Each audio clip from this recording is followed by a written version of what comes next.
Hello, knowledge seekers.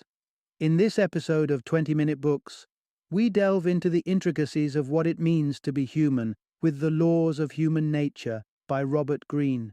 Published in 2018, the book offers a profound exploration into the obscured or often ignored facets of our personalities. Greene asserts that tendencies such as narcissism, irrationality, short-sightedness, and aggression are inherent in all of us. By acknowledging these traits, we can harness them to our advantage, achieving better control over our actions and interactions. Robert Greene is a renowned author whose work resonates with a wide spectrum of readers, from historians to business leaders. His penetrating insights into the psyches of significant historical figures and their pathways to success have earned him acclaim.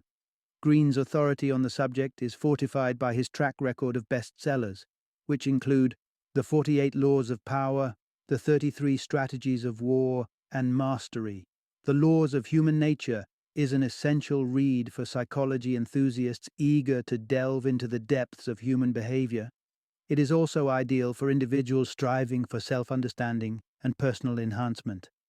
Join us as we unpack the lessons contained within its pages and possibly uncover the keys to leading a more informed and fulfilling life.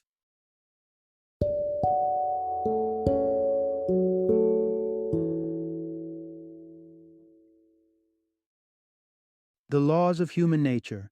What affects your day-to-day life? Introduction. Unlock the secrets to mastering your own nature and shaping a more insightful life. In the bustling arena of life, where decisions can hinge on a multitude of unseen forces, understanding the maelstrom of human nature is like holding a compass in a storm. Every day we face decisions, big and small, and the myriad complex influences that shape them often elude our grasp. Yet, by diving into the laws that govern our behavior, our emotions, and our social interactions, we can arm ourselves with the foresight and awareness to navigate life's choppy waters with greater mastery and intent. Melancholy though it may sound, one of the hallmarks of profound wisdom is to entertain the idea of mortality. This sobering thought isn't to cast a shadow over our days, but to illuminate them with urgency, with prioritization, with depth. A life lived with an acknowledgement of its end is akin to reading a book, knowing there are only a few chapters left. Each word, each moment becomes weighed with significance and vitality. Picture, if you will, an individual who stands as a beacon of far-sightedness. They weave through life not just with mere reaction, but with strategic vision. They know the power in delaying gratification and considering the long reverberations of every action, every choice. Their perspective is broad, panoramic, and in this broadness, they find a clarity that leads to decisions which not only serve the momentary want, but the lifelong well-being. Now imagine a reality group, a trusted council of diverse perspectives that offers a bastion against our all-too-human tendency to fall into groupthink or personal illusions. These aren't echo chambers, but forums for reality-checked ideas, where biases are balanced and wisdom is crowdsourced. By maintaining such a group around ourselves, we take the raw elements of our ideas and forge them in the crucible of collective insight. What's more, these insights aren't just high-minded abstractions. They are lenses that, once you start looking through them, reveal how envy shapes our desires, how self-absorption clouds our empathies, and how group dynamics often dictate the course of our convictions. To recognize these threads in the tapestry of our behaviors is the first step to weaving a life that's not just reactive but reflective, not just lived but understood. Navigating human nature is not simply about stifling our baser impulses. It's about channeling them, transforming them into stepping stones towards a more intentional existence. So let's embark on this journey of understanding why a long view is paramount, the necessity of a reality-oriented entourage, and the profound motivational shift that comes from acknowledging life's finitude to move through the world with an evolved sense of purpose and a commanding grasp over our instinctual selves. Part 1. Even in our modern age, our decisions are often swayed by emotion. Consider yourself rational? Many of us do. But let's peel back the layers of our decisions, and we'll often find them tinged with the hues of our emotions. The truth is, no matter how advanced we've become as a species, there remains within us a constant tug of war between our emotional responses and the cool, measured hand of reason. Take a historical journey back to 5th century BC Athens, and we encounter Pericles, a statesman whose name has become synonymous with rational governance. In the face of an impending Spartan invasion, it wasn't fervor or fear that guided his counsel, but a measured call for measured action. His patience and wisdom fostered restraint, a choice sparing Athens from immediate devastation. However, this rational spirit did not outlast him, as his death during the plague unloosed the chains of emotion, plunging Athens into a protracted, self-destructive conflict. Pericles' approach to decision-making was rooted in the art of patience. Confronted with dilemmas, he retreated, not in fear, but in contemplation, to forecast the ripples of potential outcomes on the broader canvas of Athenian society. His choices were not solely for the few, the powerful, or the affluent, but for the good of the collective. In our daily lives, what can we learn from Pericles to avoid our own sense of irrationally? Extend your reaction time. Resist the allure of impulsive decision-making that comes with heightened emotions. Amidst a critical choice, allow your thoughts space to breathe, to weigh the assorted angles, and to untangle themselves from the grip of biases. These biases are a tricky lot. Confirmation bias lures us into the comforting embrace of information that merely echoes our preconceived notions, while conviction bias convinces us that the intensity of our feelings is directly proportional to truth. Let us also be wary of the appearance bias, which seduces us with the false correlation between outward allure and inner virtue. And let's not forget the group bias, the inclination to nod along with the ideologies of the factions to which we belong, without fully engaging with opposing perspectives. Shifting from these biases requires a healthy dose of skepticism and analytical thinking. Nurture curiosity for contrarian viewpoints. This doesn't mean emotions must be exiled from decision-making. Rather, strive for decisions that emerge from a state of calm. Rationality need not come at the cost of our humanity, but by understanding and balancing our emotions with thoughtful reasoning, we rise closer to making decisions that serve us best in the long run. Part 2. The mirror of the self. Confronting the spectrum of narcissism within us. As we glide through the corridors of human interaction, it's worth pausing to consider the silent undercurrent of narcissism that permeates our psyche. It's a trait shared across humanity, a degree of self-centeredness essential for survival.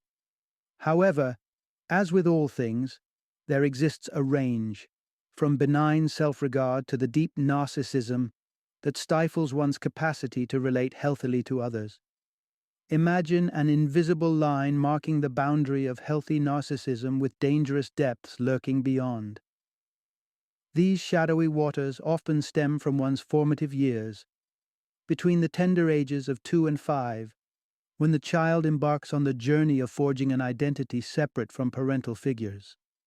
Deep narcissism may take root in this fertile ground, whether through the suffocating embrace of overbearing parents or the hollow void of emotional neglect. The result? Individuals with a distorted sense of self. These are the ones who grapple with jealousy, crave constant validation, and falter at the faintest whisper of critique. The irony is thick. The label of narcissism conjures images of self-adulation when, in reality, those who wander too far down this path often lack a foundational self-worth to cherish. To pivot towards a balanced sense of self, one must cultivate a self-appreciation that undercuts insecurity and elevates esteem. Yet it's not merely the internal gaze that shapes our lives.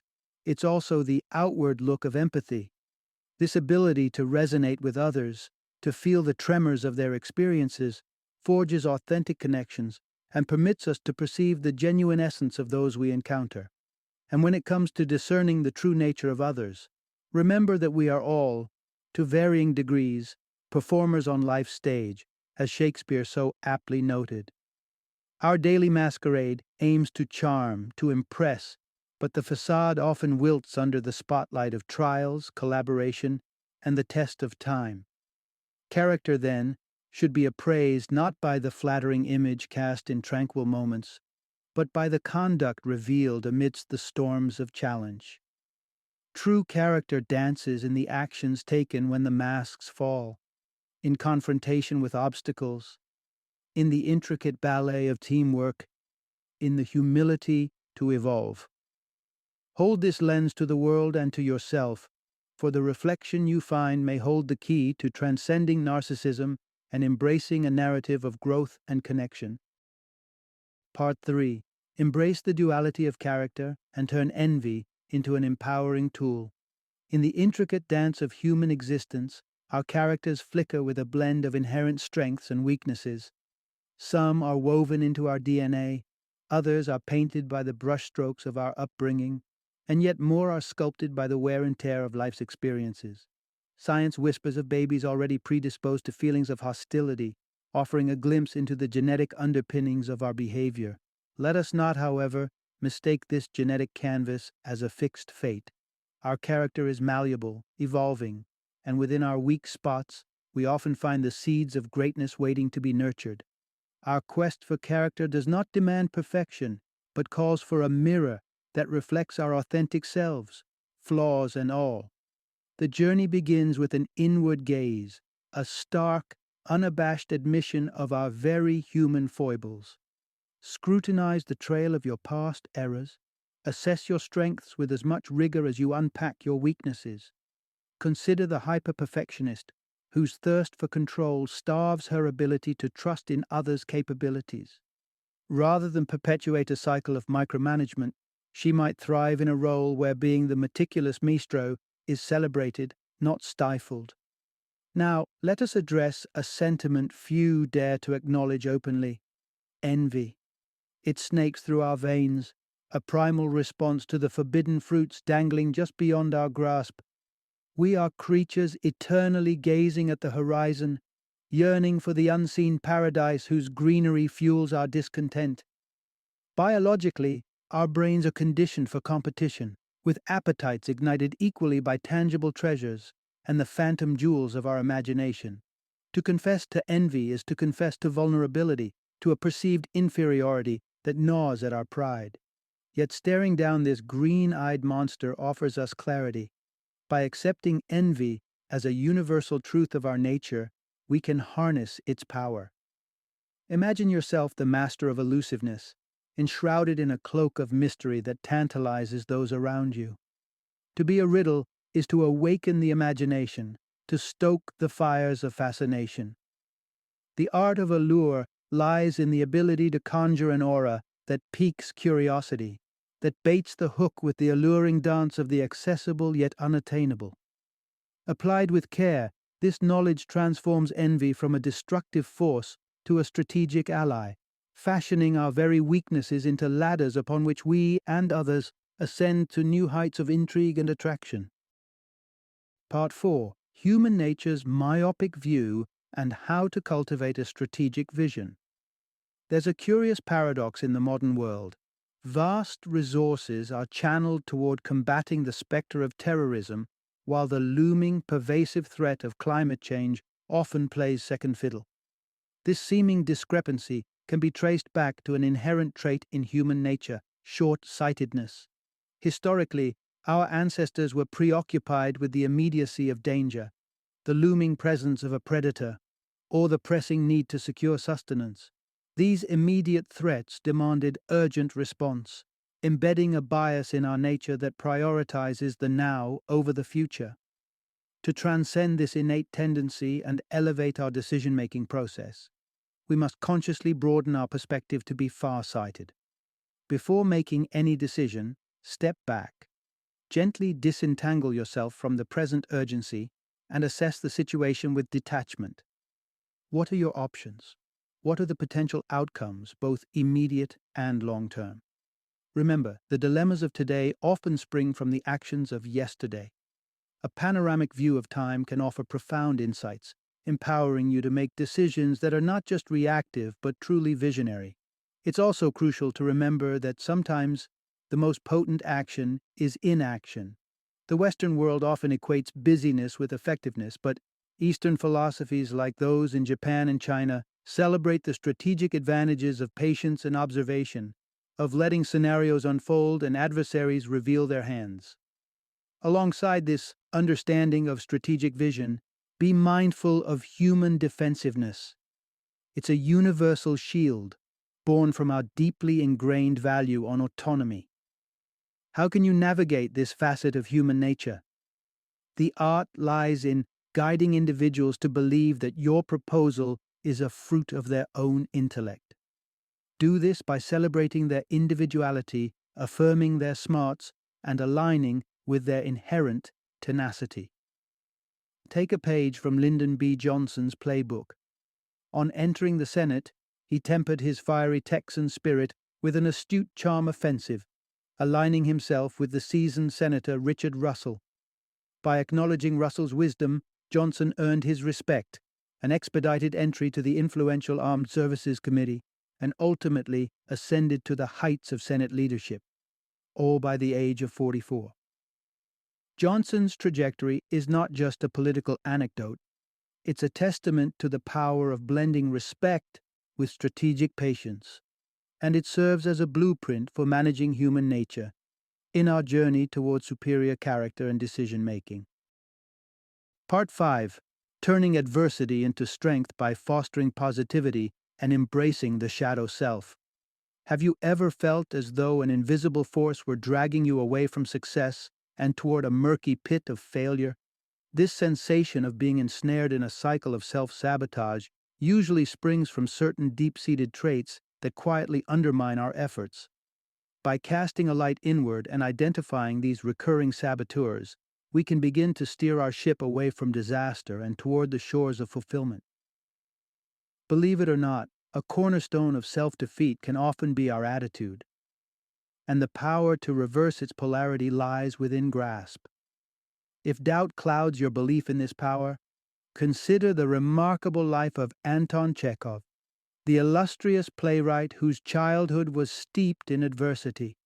His early years were marred by the lash of his father's belt and by abandonment when his family fled to Moscow, leaving him to scrape by as a tutor at just 16 years old. Given the hand he was dealt, Chekhov could easily have succumbed to bitterness, yet he ushered in a sense of profound empathy, choosing to see his father not as a monster but as a man crushed under the weight of his own struggles. In this act of compassionate understanding, in letting go of resentment, Chekhov found a transcendent freedom from the chains of anger. This liberation is a lesson for all. To release negativity is to invite light.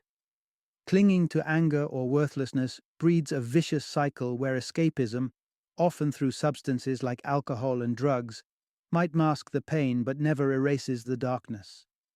To conquer the shadow self requires first to recognize its presence. Give it a name, acknowledge its whispers, and you can begin to channel its energy constructively. The author refers to these suppressed fragments of our personality as the shadow self, and the longer they languish in the dark, the more havoc they wreak when they burst forth. One needs to look no further than the cautionary tale of former U.S. President Richard Nixon, whose grudges and feelings of abandonment simmered beneath the surface until they erupted in behavior that razed his presidency to the ground. So stand firm against the tempests of the inner self. Cultivate a positive outlook, learn to forgive, and welcome your shadow into the light.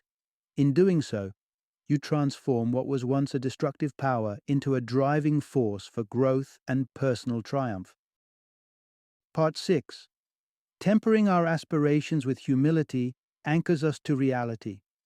Witnessing someone's ascent to triumph can sometimes feel akin to watching Icarus take flight, as newfound success inflates their self-perception to perilous heights. This phenomenon, depicted as the law of grandiosity, offers a sobering reminder that unchecked ego can swiftly untether us from reality. The trajectory of Michael Eisner serves as a case study in grandiosity. His rise from TV executive to the leader of Paramount Studios marked an era of cinematic triumphs. Paramount's success was monumental. For a time, it was the crown jewel of Hollywood studios. Eisner's magic touch seemingly journeyed with him as he ascended to the CEO role at Disney, where his Midas touch revived the company through a series of blockbusters and clever exploitation of its film archives in the home video market. Yet even the most golden streak can tarnish. Eisner's venture into the realm of theme parks with the creation of Euro Disney displayed glaring disconnect, lacking the luster he'd anticipated, as visitors trickled in far below projections. Rather than seeking an inward reflection on missteps, Eisner pointed fingers, notably dismissing Jeffrey Katzenberg, a collaborator vital to Disney's renaissance. Subsequent misfires like the Go Internet portal and missed opportunities like the acquisition of Yahoo compounded Eisner's misfortunes. His decisions fomented resentment from industry giants like Katzenberg and Steve Jobs, culminating in a dramatic fall from grace and his eventual ouster from Disney. Eisner's tale illustrates a pivotal lesson: that the tapestry of success is often woven with the threads of mentorship, collaboration, and fortuitous timing. The intoxication of success can blur the vital recognition of these aiding forces and inflate our self-belief to dangerous proportions. In our moments of triumph, humility must be our steadfast companion, ensuring we retain the clarity of our limitations and the gratitude for those who lift us to new heights. Be mindful that amidst the applause of accolades, it is our grasp on reality that grounds us and stewards us forward. Nurture a sense of perspective that acknowledges the contribution of others, comprehends the role of chance, and keeps our envisions of grandeur firmly checked by the bounds of realism. Part 7. Embracing the full spectrum of our identities leads to richer, more purposeful lives. Born into the tapestry of Renaissance Italy, Caterina Sforza was a figure who defied the stark binaries of her time. In an era when gender roles were rigidly demarcated, Sforza wove the fabric of her life with strands of both traditionally masculine and feminine pursuits. With equal fervor, she delved into the worlds of combat and couture, creating a persona that captivated the hearts of Milan. Sforza's embodiment of duality echoes through time, resonating with contemporary icons like David Bowie, who similarly blurred the lines between masculinity and femininity, crafting an aura that transcends gender norms.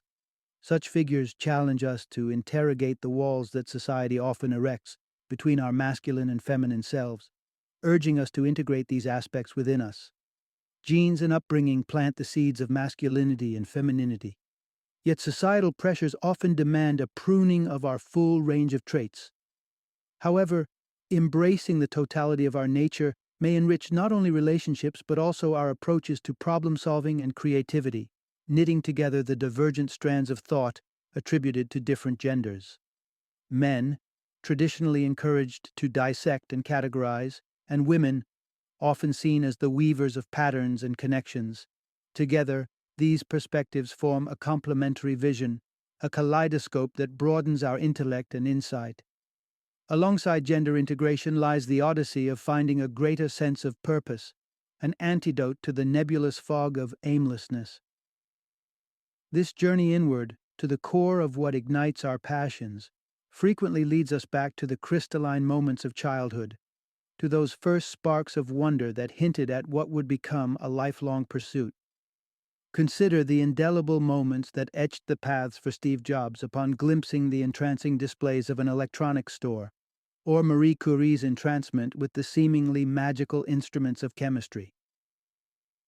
For Akira Kurosawa, his awakening came later, behind the scenes, apprenticing under the guidance of the venerable director Kajiro Yamamoto. In these experiences lies an epiphany, a convergence of clarity and purpose where once disparate pieces coalesce into a resonant whole. As we navigate our own lives, let us aspire to uncover such moments, the pivot points that reveal a higher calling. They are the lighthouse beacons that guide us towards a life steeped not in vagueness, but in vivid, purpose-driven intentionality. Part 8. Shaking off the shackles of group mentality and entitlement to find individual empowerment. We like to envision ourselves as beacons of individualism, a society of thinkers independent and discerning. But take a closer look, and you'll find that beneath our polished exteriors thrums a pulse that is tribal at its core. Our natures are laced with a yearning for acceptance within a collective, and it's vital to come to terms with this inclination towards group mentality. History is rife with tales of collectives spiraling into chaos, none more illustrative than the Chinese Cultural Revolution.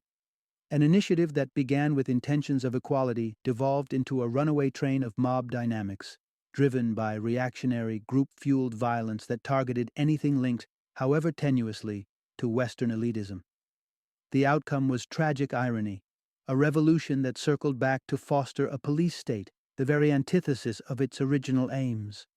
To navigate away from such pitfalls, the concept of a reality group, as proposed by the author, emerges as a beacon. Picture a collective not lost to egos or petty squabbles, but rooted in a shared pursuit, a testament to the true power of cooperative endeavor. Amidst this exploration of group dynamics, another human characteristic weaves its narrative: entitlement. Like an insidious vine, it creeps into our sense of self, often without invitation, and has found a particularly fertile ground in the institution of monarchy. Yet entitlement is not a crown jewel, but a weight, anchoring us to antiquated notions of unearned homage. Consider Queen Elizabeth I, a monarch whose legacy shines not for what was her due by birth, but for what she earned through leadership. Rejecting the hollow lure of sovereign income, Elizabeth I invested in her people, steering her choices toward what would serve the realm's greater good and not merely the gilded echelons of the crown. Elizabeth I's reign teaches us that a deep sense of entitlement forges not loyalty but resentment. Strive instead to be worthy of recognition through the vigor of your efforts and the readiness to shoulder blame when due. Embrace the strength found in selfless acts that put communal welfare before personal gains. By tearing down the delusion of entitlement and resisting the surge of groupthink, we pave the way for genuine respect, a respect hard-won and deeply rooted in the fertile ground of our collective human experience. Part 9. Channeling our innate aggression into positive outcomes and strategic victories. Embedded deep within our genetic blueprint is a primal instinct: aggression. It has sharpened our survival skills, emboldened our pursuits, and propelled our species to the apex of the natural world. Yet, how we choose to harness this force can shape destinies and businesses, as evidenced by the storied rise of John D. Rockefeller. Rockefeller emerged from the shadows of a tumultuous upbringing, marked by a father's unpredictable cons and absences, which ingrained in him a fervent yearning for financial security and order. To Maurice Clark, his business partner, Rockefeller appeared as a devout, mild-mannered man, save for an exasperating insistence on business expansion. Little did Clark realize that this was a strategic display of controlled aggression, a masterful push that would lead to his buyout and pave the way for Rockefeller to forge the colossus that was Standard Oil. Rockefeller epitomized the archetype of a sophisticated aggressor, not one who lashes out wildly, but one who deciphers the human terrain with acute precision, leveraging understanding into the acquisition of power. We all carry the seeds of aggression within us. Suppressing this energy does not eliminate it, but mutates it, spawning passive aggression or, worse, internal conflicts that gnaw at our own peace. Instead, acknowledge aggression's place in your psychological composition and channel it constructively. Trace the roots, whether they wind back to insecurities, authoritarian figures in your past, or an embattled childhood. Isolate the source of the aggression. With understanding comes the power to direct this energy toward our ambitions, harnessing its raw force to cement our tenacity, bolster our courage, and drive us toward noble ends.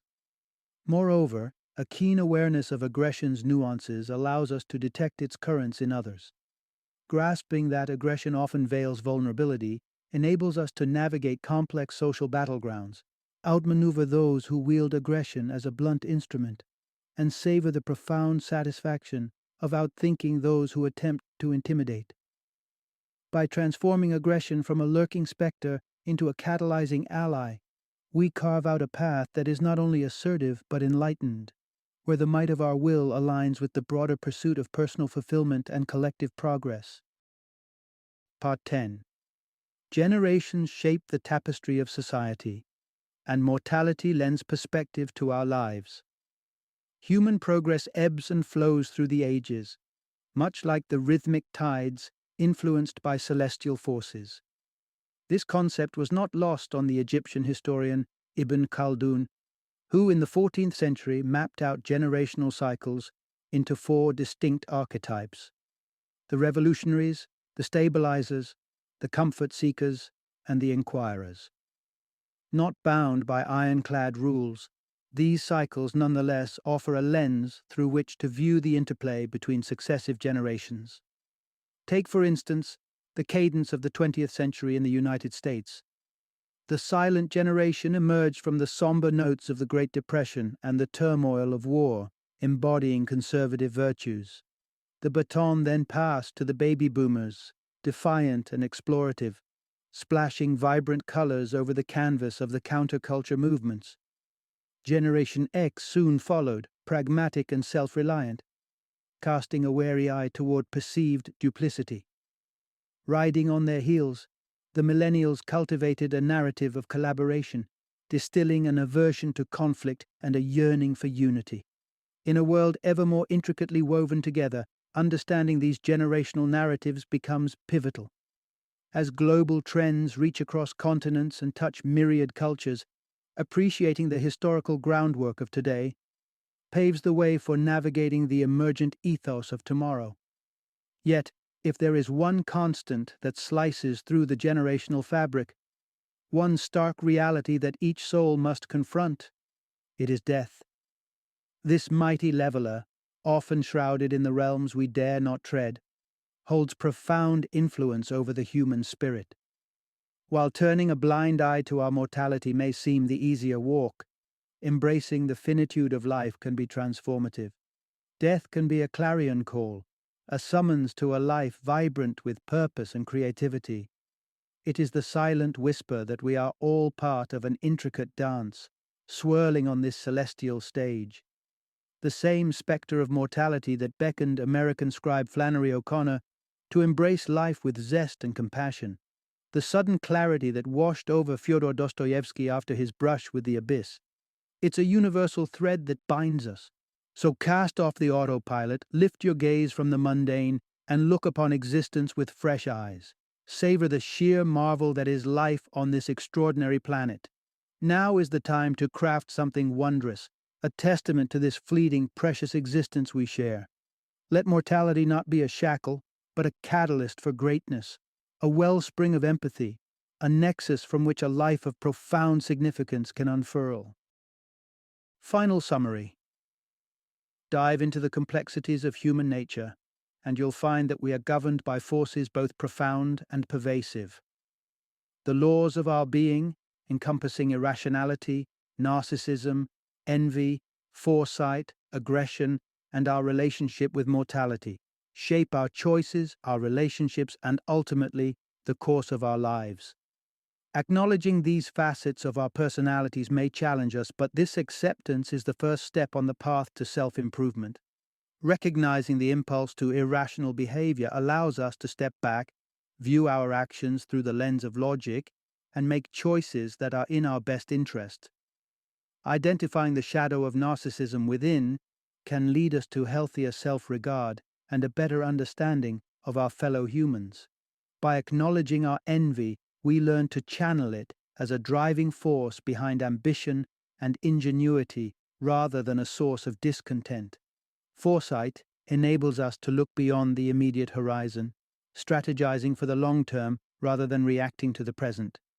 By owning our aggression, we can redirect this energy toward constructive pursuits, fueling our aspirations with ferocity and focus. And by confronting the inevitable fact of death, we transcend mere existence, transforming our lives into vibrant, empathetic, and purposeful journeys. Human nature intertwines us in a shared tapestry where the threads of our lives are remarkably similar. Embrace this kinship and let the understanding of our shared nature elevate your empathy, connecting you more deeply with the world around you. The laws of human nature are not chains that bind us, but keys that can unlock a deeper understanding of ourselves and lead us towards a more enlightened, empowered existence.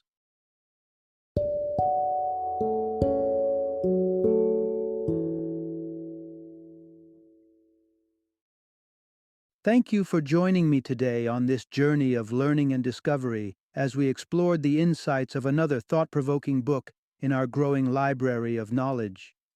If you've enjoyed our time together, please take a moment to follow our podcast, give us a 5-star rating, and share 20-minute books with other knowledge seekers. Your support truly means a lot. Don't forget to join me again in the next episode, where we will delve into another enriching book. Until then, happy reading and happy listening.